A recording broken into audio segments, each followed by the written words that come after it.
Glad you're willing to come up here. Most people, we have to drag them up there. Good morning, Your Honors. May it please the Court. I'm Oliver Coppell. I represent the claimants, appellants, a class of 470,000 consumers of credit counseling and credit repair assistance from respondents. And I'm joined here today by Joseph Tusa and Greg Duncan, who were very helpful in preparation and in the drafting of the brief. Why are we here? We won. The arbitrator ruled that CROA, the Credit Repair Organizations Act, had been violated. In fact, he even awarded punitive damages because he found that those violations were in effect intentional violations, in violation of the statute. But even though we won, and he awarded almost $2 million in punitive damages, the fact is that he denied any compensatory damages to the class.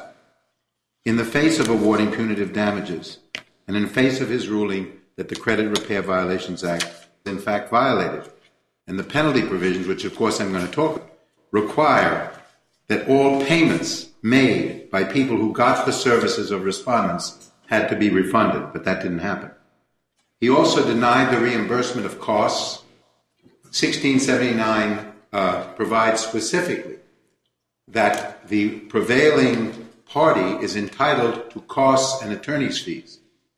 We expended in this portion of the arbitration $338,000 in costs. He denied the reimbursement of any of those costs, saying that it was analogous to his denial of counsel fees, which we think completely different factors apply to costs and counsel fees. I'll get to that later if I have time. He also denied us any counsel fees, essentially holding not only that we overstated, we asked for too much, but also that because there had been prior settlements, and he ruled in those prior settlements that the counsel fees we took in those settlements were reasonable, he first cut our counsel fee request by 2/3 to 1/3, and then said, well, we're not even going to give you the 1/3 because you were paid enough in the settlements. We again don't think that is appropriate. Now the question is, what is the role of this court? What is the role of this court? And we recognize that an arbitrator's decision is entitled to very strong deference, but that deference is not unlimited. The arbitrator's determination on damages so widely and arbitrarily misread and distorted the clear and unambiguous damage provisions of CROA that he essentially rewrote the statute. Now, I think we can... He didn't really rewrite it, though, did he? I think he did rewrite it. What he did was he looked at the definition of a credit repair organization in interpreting the statute. And he said he looked at the language that it's the rendering of a service in return for the payment of money or other valuable consideration. Wasn't that how his analysis went? That's exactly correct, Your Honor. Right. That's exactly correct. Okay. And that's why he ruled that respondents were CROs, or credit repair organizations. Mm-hmm. Well, if they were CROs because they received this money, and they received it for their services, money for services, right. Therefore they're CROs. Right. But if it was money for services, mm-hmm. You looked then at the damage provision, 1679G, and 1679G says that any payments have to be refunded. It doesn't say whether those payments are voluntary. It doesn't say whether those payments were made and could then be waived. It says any payments. And these were payments, because if they weren't payments, he wouldn't have called them CROs under 1679A3. Exactly what you said. That's why they're CROs, because they got payments. Then he says they're not payments. Right. If the arbitrator made a mistake, or perhaps interpreted the law differently than you would, or perhaps I would, why is this a mistake so serious that we then invalidate the entire result? Well, I would like to reference the CompuCredit case. What you're saying is it's internally contradictory, because if it's a service in return for the payment of money to render you a CROA, it's necessarily a payment. That's exactly Under so. the statute. Exactly so. Okay, but now, why the is this, if we call it a misinterpretation, why is this misinterpretation, how does it fall under our case law that talks about the arbitrator can call things right or wrong, and we're not going to do anything about it? Well, let me talk about the CompuCredit case. I know it's not from this court, but it's from the Supreme Court, and it deals with this very statute. And what Justice Scalia said is the statute says that a consumer has the right to sue. And what he says in the CompuCredit case is the right to sue includes, at least with respect to CROA, the right to have a court review what the arbitrator did. This CompuCredit, talking about this statute, the statute says you have a right to sue, and therefore Justice Scalia said that in order to mandate arbitration in terms of CROA, because CROA says you have a right to sue, in that case, the appellants, I guess, one of the parties in any event said, look, it says a right to sue. You can't send that to arbitration. It's got to be in a court. He said, no. As long as a court ultimately has the decision, as long as the court ultimately has a review power. In addition, Your Honor, in your own line of cases, you recognize something that some circuits do and some circuits don't, and that is the manifest disregard standard. And I guess that's what I'm asking you.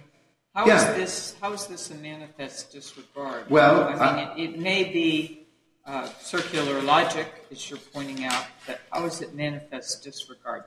Well, let me quote from your case, so your decision, this court's decision in Wachovia. Courts may vacate an arbitration award for manifest disregard of the law if, 1, the applicable legal principle is clearly defined and not subject to reasonable debate, and 2, the arbitrator refused to heed that legal principle. That's what we say here. That's the Wachovia case. Incidentally, the other side here, Mr. Greenwald, cites the Wachovia case with approval. The standard is you cannot follow Justice Scalia's learning, if you will, and say that you don't have an obligation to see whether the statute was properly applied. It was not properly applied, clearly improperly applied. It's not a question of debate. You're saying it's a different standard of review then. How would you have us define that standard of review when a statute and a statutory right to sue is involved? We do think that there's a somewhat different standard of review when reviewing a decision with respect to the interpretation of a statute. If you were writing the opinion of the court, then what would you say that was? I would say that you have to apply when you interpret a statute, you have to properly apply what the Congress intended and what the Congress said in plain language. It's not only what they intended. You have to apply what is said in plain language in the mandate of the statute. That's your obligation as a court. And you cannot do what Judge Motz, with all due respect, he was very good to us in many lower court rulings. But in this case, he sort of abandoned his role. He said, I gave it a cursory review. It was many pages. He didn't say that. But he said, I gave it a cursory review, and I think it therefore deserves deference. Well, you can't do that. That's not what Justice Scalia said is the role of the court. That was not what Judge Motz should have done. Judge Motz should have looked and said, is it clear under the statute that payments have to be, in fact, reimbursed? And we think it is 100% clear under the statute, and that's why I started out saying that the arbitrator here rewrote the law. Because the law doesn't say whether they have to be voluntary or not. But in addition to that, as further indication of what should have been done here, we did have required payments. Even if you take the arbitrator's statement that it has to be a required payments, because the payments, though they originally came from consumers, they were paid to the credit counseling agencies, and then the credit counseling agencies entered into a contract with the respondents for the provision of their support services. So it was a required payment under those service contracts. So even if you say that the arbitrator was right, it has to be required payments, we have required payments here. In addition, another factor that shows that we actually have required payments, the arbitrator himself said that the so-called fair share payments, I know we're getting into the woods here, but the fair share payments were payments from creditors to the respondents under contracts on behalf of the consumers, payments.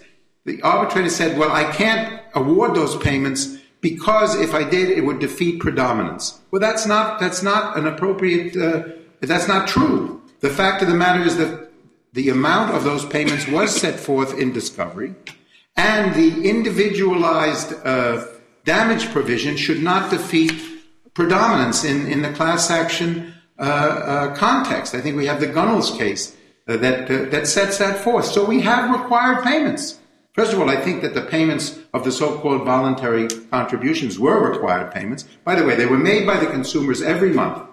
They got a statement from the credit counseling agency, and it said you got to pay each month. You got to pay this amount, and it includes a voluntary contribution of X amount per creditor. So $3, $4 per creditor. So your position is the arbitrator knew what he was doing was wrong, but just did it anyway. Yes, and why did he do that? Why would he do that? He's a very serious man. I think he's a very intelligent man. And why he did that was that he said himself in the opinion, he said the result of holding them a credit repair, is harsh, but I am compelled to do that by the case law. Because it was the case law. There was some question as to whether they were in fact. He said it would be harsh, but he said... Wait. Yes. I get to ask some questions. Yes. Sorry. He's saying, it sounds like, based on what you're telling me, he's saying the law is unclear. No, he said the law is harsh, but he but has to interpret it. No, he said it's going to be applied anyway. He has to apply it anyway. That's what he said. He said the result of holding him a crow is a harsh result, but I have to hold them a crow. He wasn't talking there about the damage provision at all. When he got to decide damages after the whole thing was over, what he did when he did not want to put them out of business, he admired Mr. Dancel. He said he was an extraordinary businessman. He said he was not an unscrupulous businessman. He started out to do good. But he did rule against him, ultimately. He ruled against him, but only to a limited degree, because he felt he had to rule against him, as I said. He said that the case law makes it clear that they are a crow.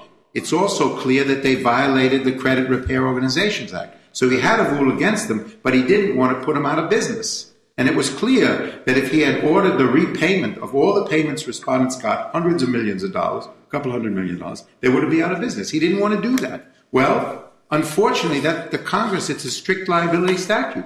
We were also involved as counsel in the Cambridge case. In the Cambridge case, the people who were held responsible were put out of business. They're out of, as we understand it, they're out of business now. I guess it's unfortunate. I don't necessarily share, and the Congress didn't share the view of Mr. Dancel as not being unscrupulous. But whether he was unscrupulous or not, the Congress made it clear that you have to refund the money. And the arbitrator didn't want to do that because he said he wasn't unscrupulous, he was a good businessman, and he didn't want to put him out of business. Otherwise, there's no explanation for what he did.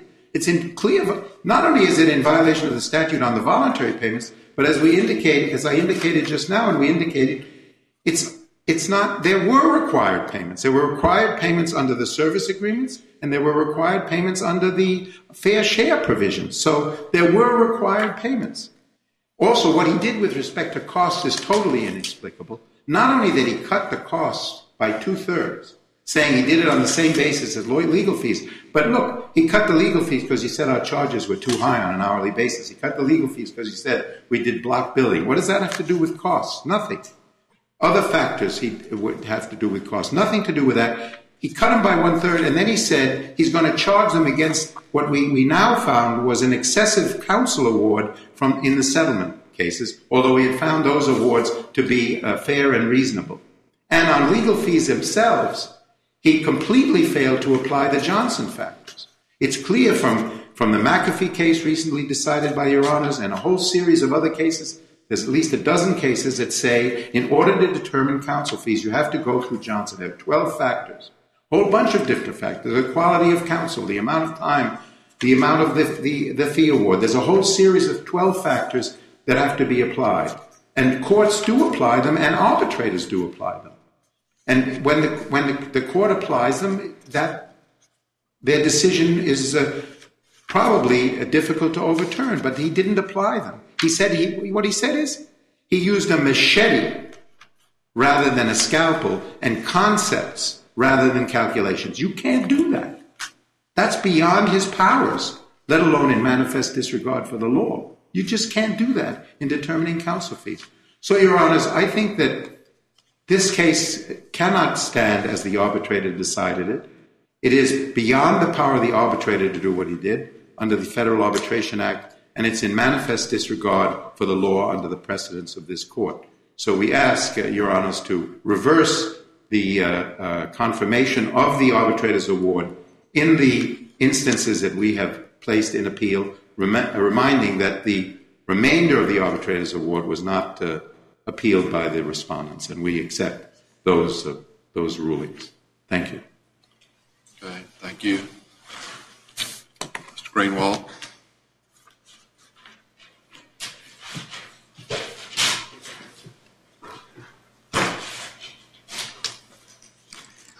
May it please the Court, I'd like to start off by discussing the standard initially, then go into the question of attorney's fees and costs, which Mr. Coppell has argued, and lastly, go into the question of voluntary contributions as damages under Crow. The fundamental question in this appeal is whether the appellants have met what the Supreme Court and what this Court have described as a heavy burden required to be met to vacate an arbitration. I suggest they have not met that burden, and there are two basic factors in this calculus. The first is, did the arbitrator exceed his powers under the Federal Arbitration Act? And the Supreme Court and this Court basically have placed that inquiry as one in which the arbitrator acted outside the scope of his contractually delegated authority. This is not the first time that this arbitration has been before the Court. The Court considered it about 3-4 years ago and came out with an unpublished per curiam decision in Ameris versus Jones at 457 Fed Appendix 287. And this Court pointed out the narrow scope of review in these types of appeals, that judicial review of arbitration awards is among the narrowest known to the law, that the Court is limited to determining whether the arbitrator did the job he was told to do. That is, whether he acted within the scope of his powers, not whether he did it well, correctly, or reasonably, simply whether he did it. The arbitration clause here is very clear in its scope, and the Court has published that arbitration clause in the earlier opinion that I referred to, and essentially the arbitration clause says where there is a dispute between the parties, it shall go to arbitration, and the arbitrator will resolve it. And that's what happened here. So there can be no viable claim that the arbitrator exceeded his powers. But the second prong of the calculus is manifest disregard. As we point out in our brief, the circuits are split in this. This circuit has held that manifest disregard of the law is a basis to overturn an arbitrator's decision. We respectfully take issue with that, largely to preserve the point. There is a split in the circuits, and it is our contention that in the face of the Supreme Court's decision in Hall Street versus Mattel, manifest disregard of the law, particularly as an independent ground for overturning an arbitral decision, cannot stand.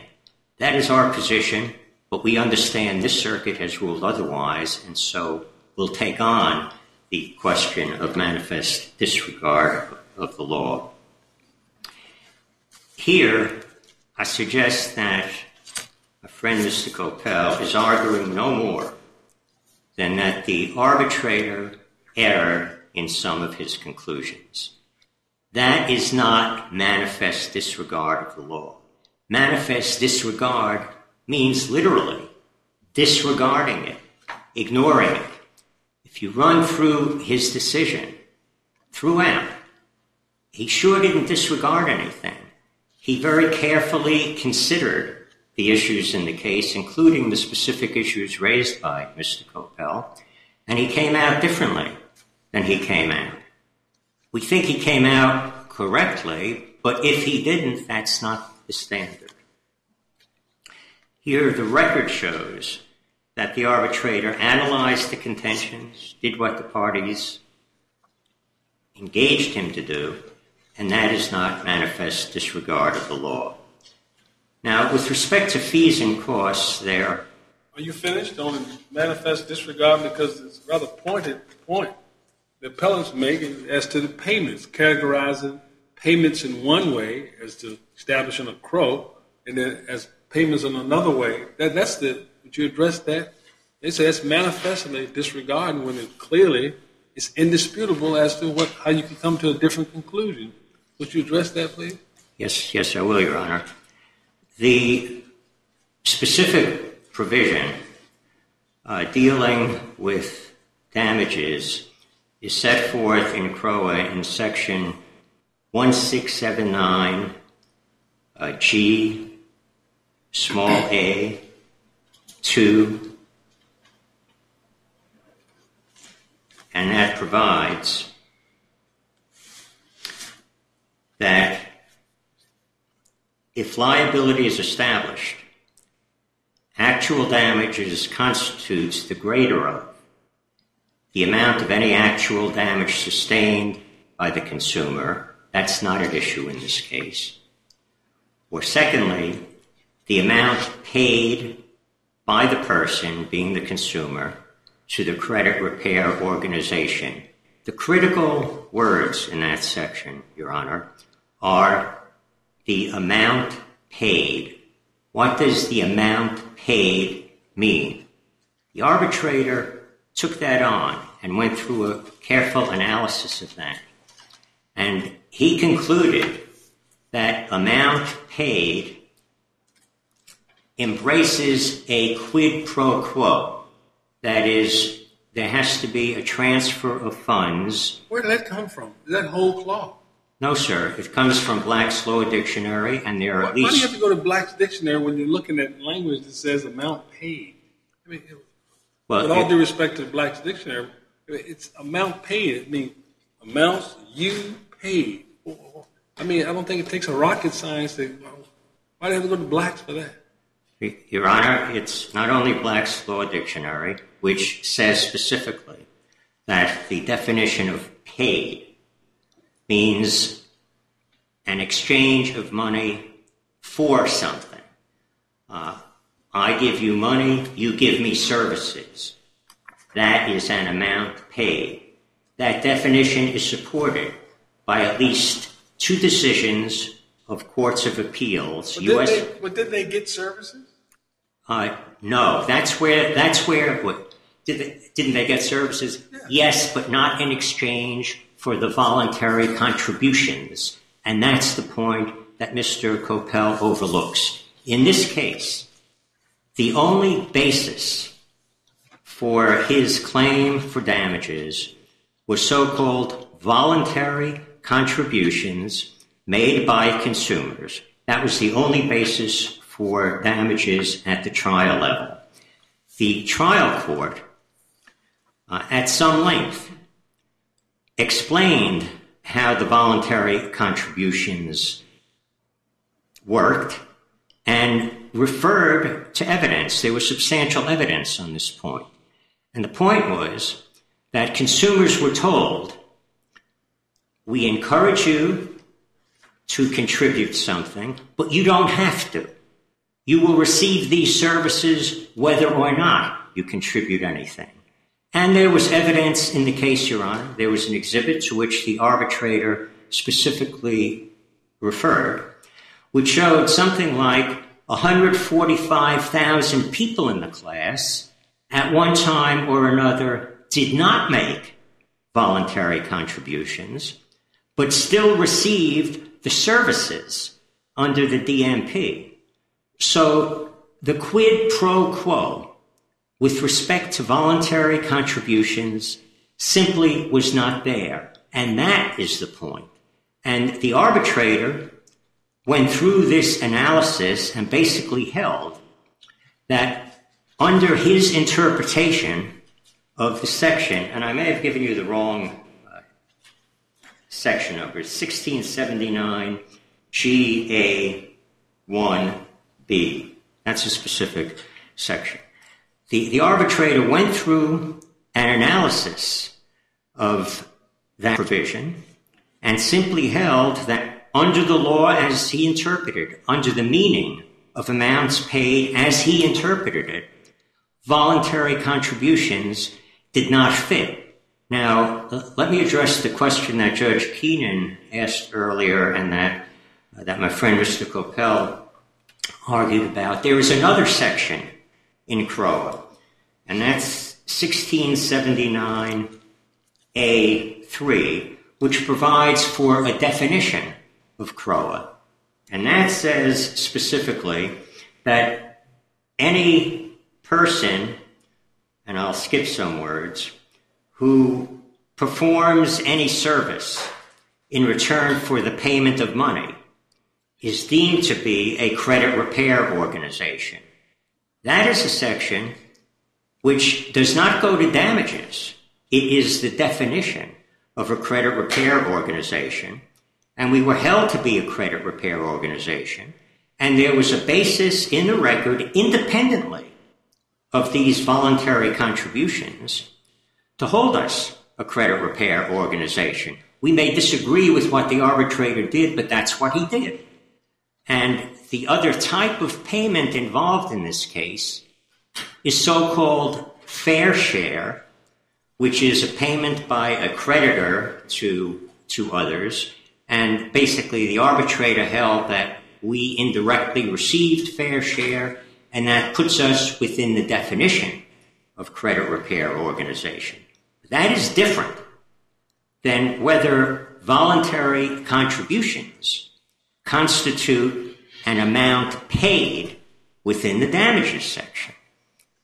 And that is the arbitrator's reasoning. It was an interpretive process which the arbitrator undertook with some diligence, and he came out contrary to Mr. Well, how would they Coppell. be payments for services when there's no quid pro quo? You can't have it both ways. They didn't pay for services. They paid out of the goodness of their heart because they just wanted to give this company money because it's voluntary.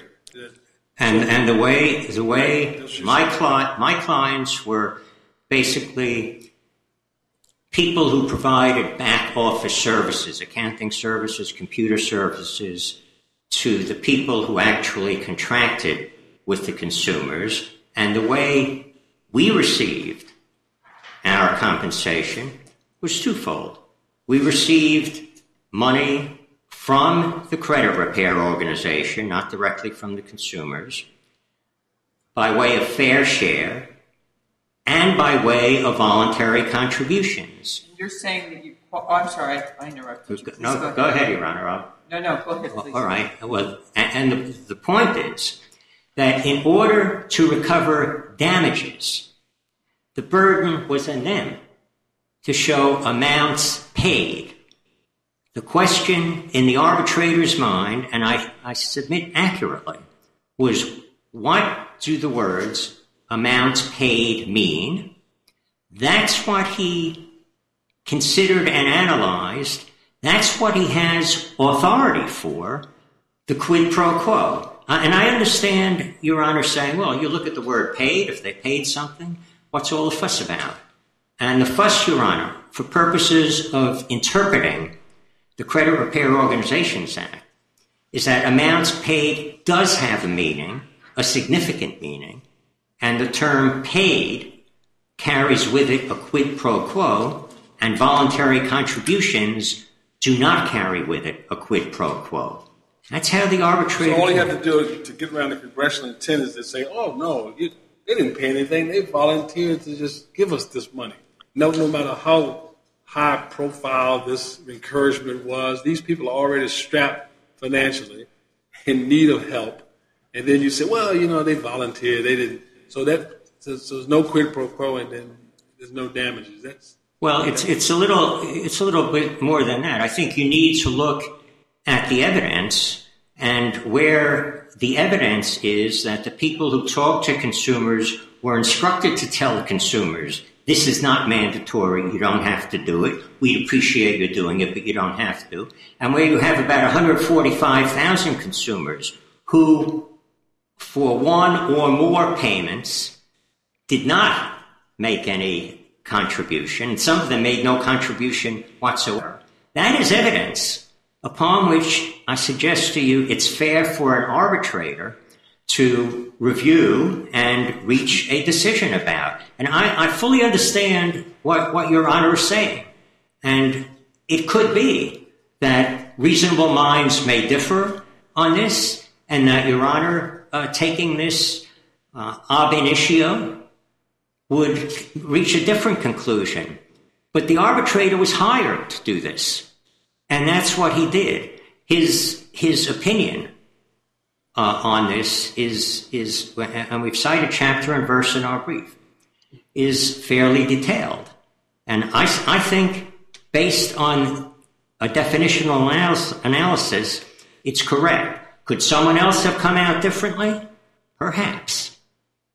But it is not manifest disregard of the law to conclude that amounts paid within the meaning of CROA means that there is a quid pro quo. Why are you not focusing on the language of the statute, amounts paid by the person?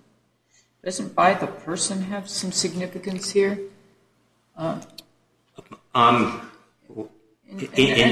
reason why I'm asking is, the arbitrator could well find that these were CROAs, credit repair organizations, based on the fair share payments.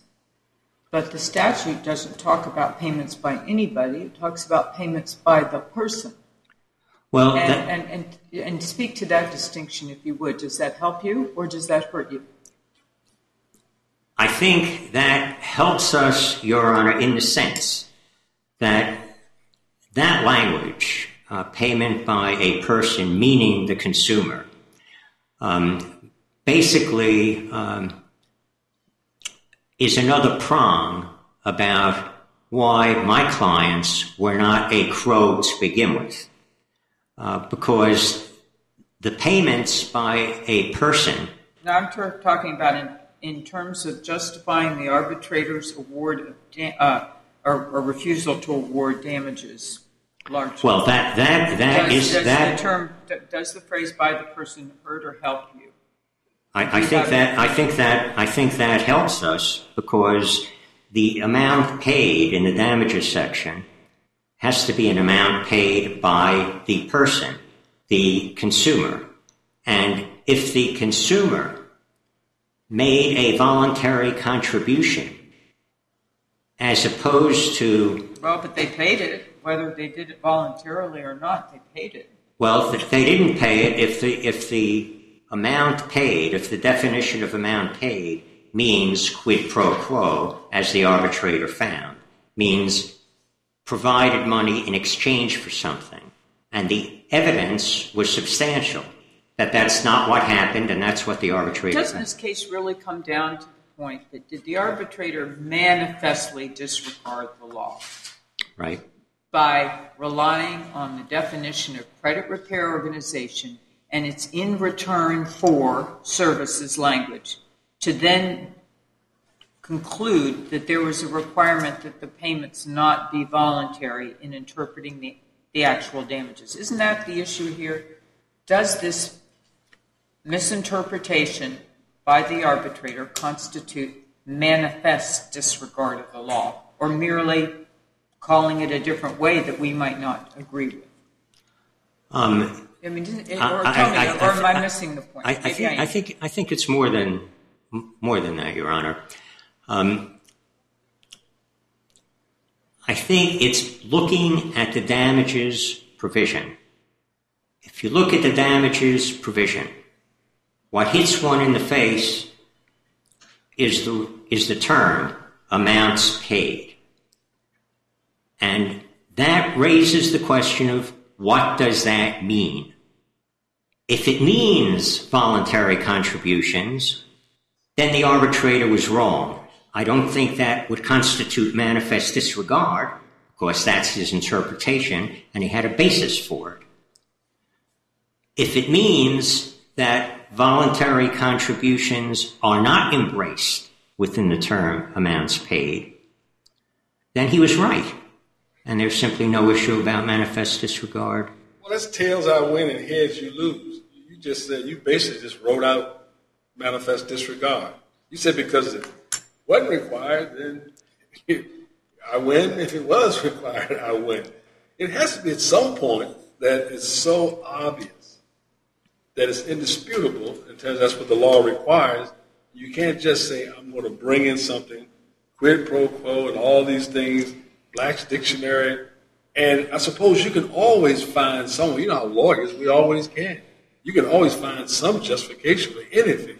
But the question is it so far afield to what the statute says clearly, unambiguously, that it's a disregard, unless you're going to allow people to bring in all these other things, quid pro. It says amount paid. That's like your tithes in church.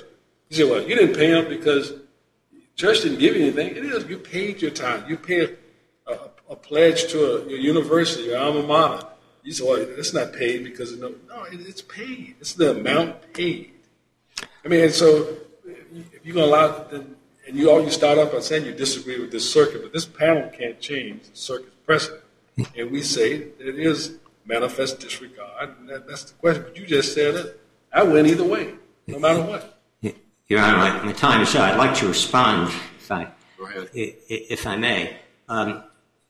Your Honor, I suggest to you that what you just said is not the definition of manifest disregard. What you just said basically is that the arbitrator made, at least assumed the arbitrator made a serious error. And as I understand what you just said, even if he made a serious error, that's manifest disregard. And we, the court, should overturn it. And my response to that is that that's not the definition of manifest disregard. In fact, this circuit has specifically held that error, even serious error, and that's what the Supreme Court says too, is not manifest disregard of the law. The arbitrator did not disregard the law. He interpreted the law. And if he interpreted it miserably, it still is not manifest disregard and should be upheld. That's my response. Thank you very much.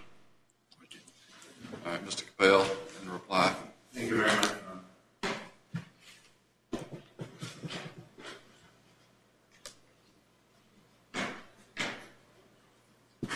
I think that Judge Keenan was absolutely right. The question is, was it manifest disregard for the law? And I'm going to take a little bit of my time to read from Patton's decision of this court not that long ago.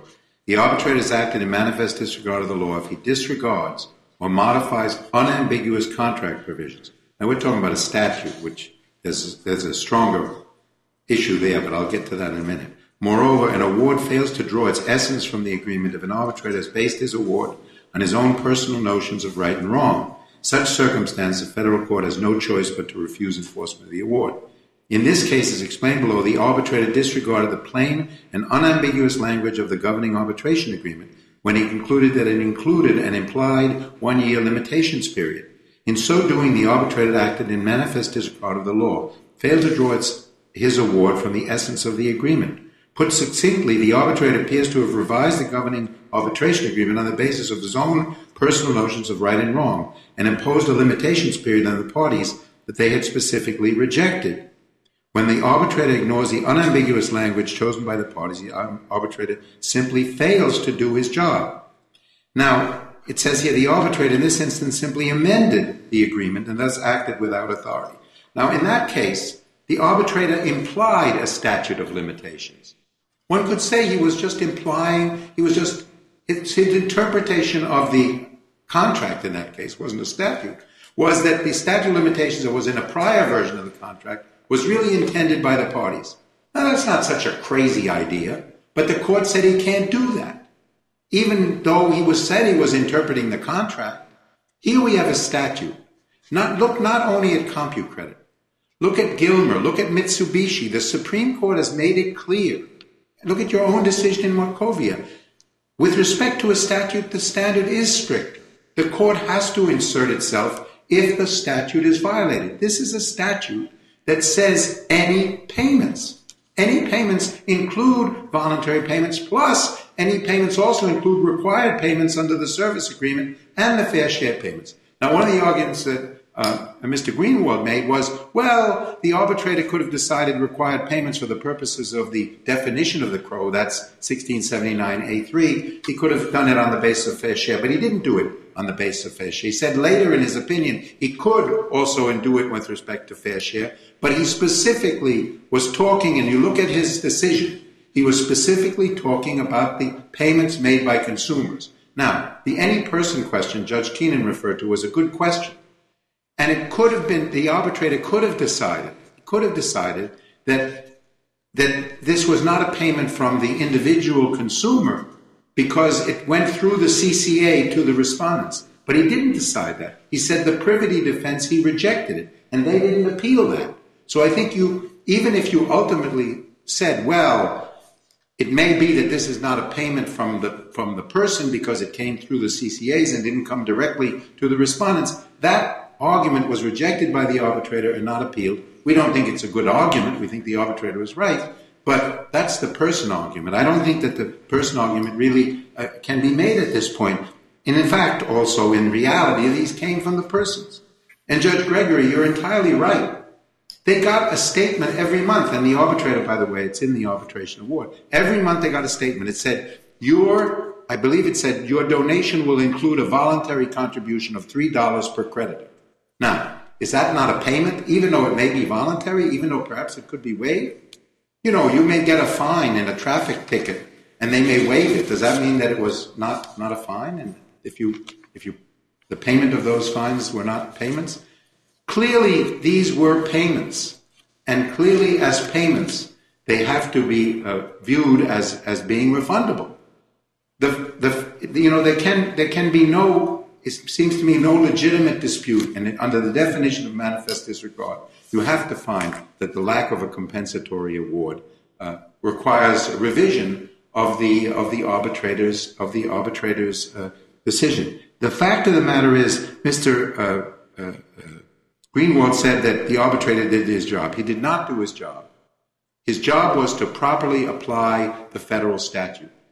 The CompuCredit case tells us, the Supreme Court tells us, that it is the function of the court to make sure that the statute is properly applied. And that was not done here by the district court. And in order to do that, your honors, with respect, have to reject what the arbitrator did here in rewriting the agreement and applying his own notions of what ought to be right or wrong, avoiding what he said would be a harsh result by a tortured reading of a clear provision. It's a clear provision. Any payments. These were payments made on a monthly basis. The fact that some of them weren't made, those don't need to be refunded. That's true. Only the ones need to be refunded are the ones that were paid. And here, in this case, hundreds of millions of dollars were paid. The arbitrator ruled CROA was violated. That was not appealed. That determination wasn't appealed. He even awarded punitive damages. And the fact of the matter is those hundreds of millions of dollars should be ordered to be repaid. And unfortunately, the consequence of that may be to put them out of business. That's what happened in Cambridge. That's what Congress mandated. We can't make that judgment. In fact, even the arbitrator, initially when he talked about CROA, he said that himself. You're out of time. Thank you very much. Appreciate your argument. Thank you. All right, I'll ask the clerk to adjourn court, and then we'll come down and greet counsel. This honorable court stands adjourned until this afternoon at 2:30. God save the United States and this honorable court.